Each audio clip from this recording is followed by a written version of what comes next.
Hi everyone, let me tell you a story about a mother's love and a daughter's promise. It began over 4 decades ago. A mother, to protect her little girl, endured 17 stab wounds without making a sound. With her final breath, she tried to write the name of her killer, just 2 letters, hidden in a photograph, a nightmare that would haunt her daughter for 46 long years. A demon, always within sight, yet just beyond the reach of justice. This is the story of that long, winding road to find the truth, a daughter's silent vow to her mother. July 31st, 1970. A seemingly ordinary summer morning in Price, Utah. 4-year-old Heidi Jones woke up to sunlight streaming through her window. The house was unusually quiet. No sounds of her mom, Loretta, making breakfast or getting ready for work. Little Heidi put down her toy and walked to her bedroom door. Peeking through a broken keyhole, she looked towards the living room. She couldn't see her mom, but she saw something on the floor.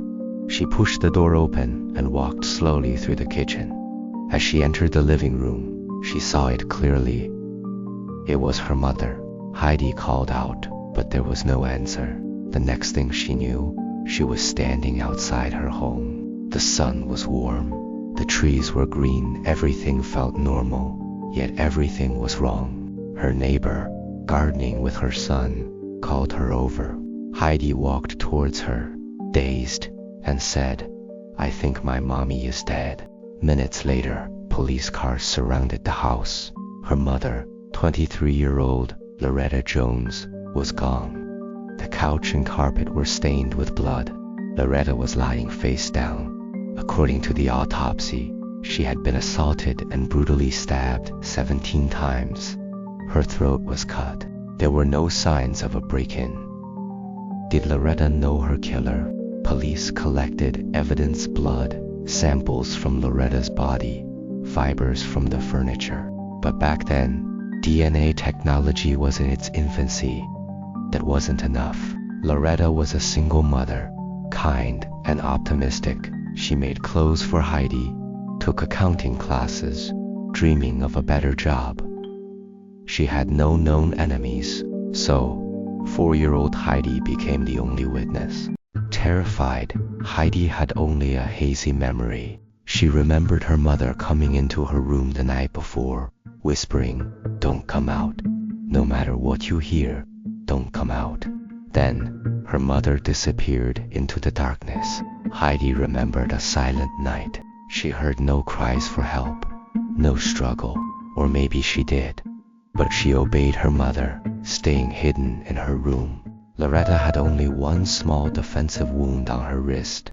For someone who suffered so much, this was unusual. The police believed Loretta stayed silent.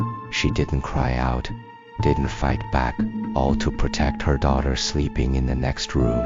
She endured every bit of the agony in silence. Heidi went to live with her grandparents.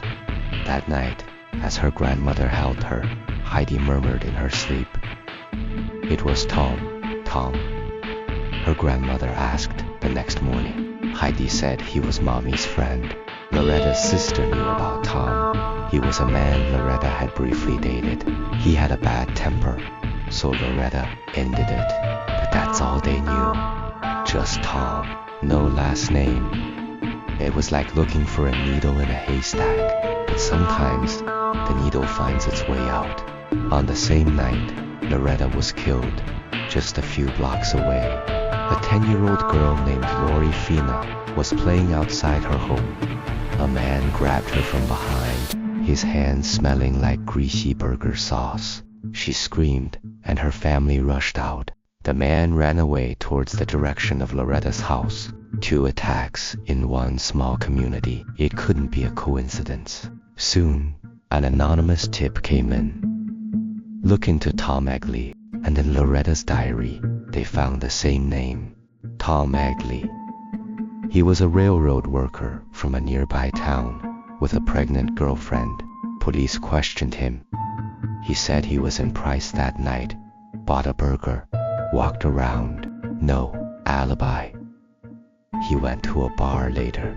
The bartender remembered him. He seemed nervous, with small red spots on his clothes. Tom said it was paint. Police took his clothes and knives for testing. A month later, fibers from his clothes matched Loretta's carpet.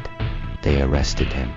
The young girl, Lori, who was attacked, identified him from the smell and the glimpse, but she never saw his face clearly. Over time, she grew less certain. Without DNA, the fiber evidence was weak. Tom had dated Loretta. The fibers could have been from another time.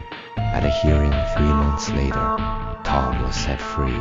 Loretta was laid to rest on a peaceful, sunny day. Heidi decorated her mother's casket with flowers and little hearts. They had only 4 years together, but Heidi knew someday they would meet again. A year later, with no new evidence, Loretta's case grew cold, filed away in a dusty archive. Heidi grew up loved by her grandparents, but the nightmares never left her. A recurring dream, always silent. She would wake up, the weight of her mother's silent sacrifice haunting her. In 1989, Heidi turned 23, the same age her mother was forever. Perhaps she had grown into the woman her mother dreamed she would be. Strong, optimistic, and brave. And brave Heidi would not give up. She decided to reopen her mother's case. "I owe her this," she said. She wrote letters to the Price Police, the state police, the FBI. Please, reinvestigate. But resources were limited. A 19-year-old case with little evidence. The replies were always the same. "We're sorry, we can't." But Heidi didn't stop writing. She needed to keep her mother's story alive, to remind people that a killer was still out there, free. Time flew by. 2006. Heidi was now almost 40. She had built a life, graduated, worked, married, had children. 36 years had passed since her mother's death. 36 years of silent nightmares.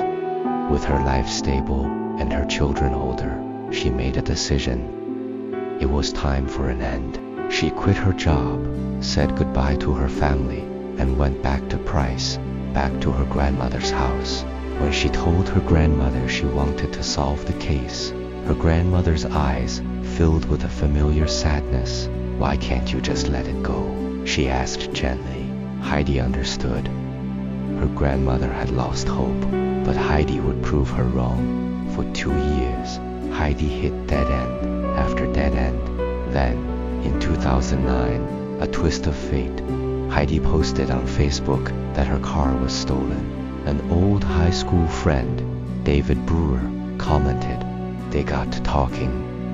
David was now a detective with the very same department that had handled her mother's case all those years ago. They met Heidi, with tears in her eyes, told him everything. David was moved. He decided to help. But when he went to the archives, he found the case file gone, lost during an office move years ago. All they found was a single autopsy report. David sighed. With today's DNA technology, confirming Tom's guilt would be easy, but all the evidence was lost, not even a crime scene photo. David said sadly, but Heidi remembered something. She took him to her grandmother's house. In a box, her grandmother had saved everything of Loretta's childhood photos, drawings and newspaper clippings from the case, including crime scene photos. One photo showed little Heidi standing near her mother's bloodstain. They didn't know who took it or why, but it was all they had. And there was something else, a notebook. Her grandmother had written down everything young Heidi said in her sleep or in dazed moments. Tom did it. I heard heavy footsteps. He said, "I'm going to kill you." Mommy fell down. He killed her. Heidi knew more than she thought. The police had seen this back then, but it wasn't enough. Thankfully, her grandmother had kept it safe. Heidi and David stared at this message from 40 years ago, mother's final, desperate act. Their resolve hardened. With no official files, David tracked down everyone named in the old hearing records. This included Tom's ex-girlfriend, Martha. They found her. She told them a different story now. That night, Tom came home late. He went straight into the shower with his clothes on. Then he put the wet clothes in a bag, took them to the laundromat, and later claimed they were torn and thrown away.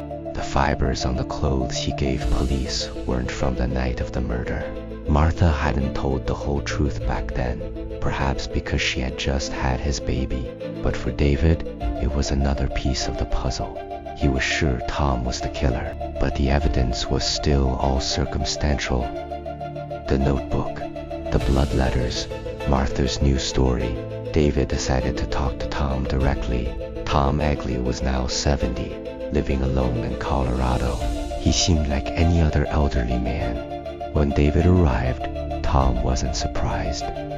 But even with this confrontation, there wasn't enough for an arrest. The higher-ups rejected the case. Insufficient evidence. So, David had a bold, difficult idea. Exhume Loretta's body. He'd heard of cases where DNA was recovered from remains decades later. It was a long shot, but it was their only shot. He needed Heidi's permission. For Heidi, if there was any chance, she would take it.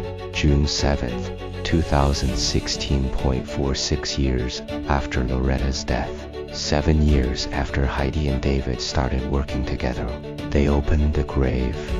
As the casket was lifted, it tilted, and water seeped out from the bottom. The remains were too decomposed. No DNA could be saved. It seemed like a failure, but David had another plan. Use the media. They announced the exhumation, but didn't say the DNA failed. They made sure the news reached Tom's small town in Colorado. Soon, it worked. A neighbor of Tom's, Lisa Carter, called. Her husband was a cop. She said Tom had asked her to watch his dog, saying, "The police will be coming for me soon." Lisa agreed to help.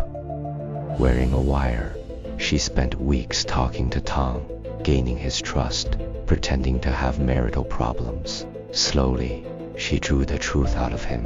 He confessed. He was drunk.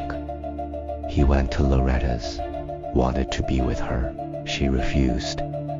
She ran to Heidi's room, whispered a warning, then came back out to face him. He stabbed her. He assaulted her. He cut her throat, and she never screamed. He said, "Not a sound." In July 2016, Tom agreed to meet David. He was tired of running. He said, "Tell Heidi I'm sorry I killed her mom." Soon after, he was arrested. To ensure a conviction, Heidi agreed to a plea deal. Tom pleaded guilty to murder. At 76, he was sentenced to 10 years in prison, but Heidi vowed to fight any chance of his release. For her, it was a life sentence. In court, the judge asked Tom if he had anything to say. "I'm sorry I killed her," he said. "I just never thought after 46 years you'd still be looking." For Heidi, those 46 years felt like a single, long day. She was still that little girl, living in the moment she lost her mother. But now something had changed. After Tom was put in prison, Heidi wrote on a Facebook page she'd made for her mother, "My heart is at peace." And from that day on, the dreams finally had sound. The silence was broken, and that's the story. What do you think? Stay aware, stay safe. Until next time.